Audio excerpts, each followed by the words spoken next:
А вы знаете казаха, который решил нерешенную задачу по математике?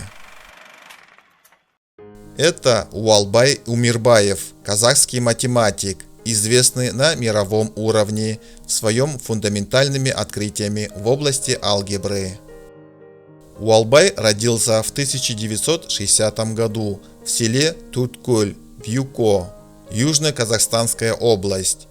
1973 по 1977 годы учился в Республиканской физико-математической школе в Алматы. После школы он поступил на механико-математический факультет Новосибирского государственного университета. После учился там же на аспирантуре до 1985 года. В 1986 году начал преподавательскую карьеру в КАЗГУ, где был ассистентом на кафедре высшей алгебры. Также работал над сложными задачами алгебры. В 2001 году вместе с Шестаковым разрешил положительную гипотезу японского математика Масайоси Нагаты о существовании диких автоморфизмов в алгебрах полиномов от трех переменных.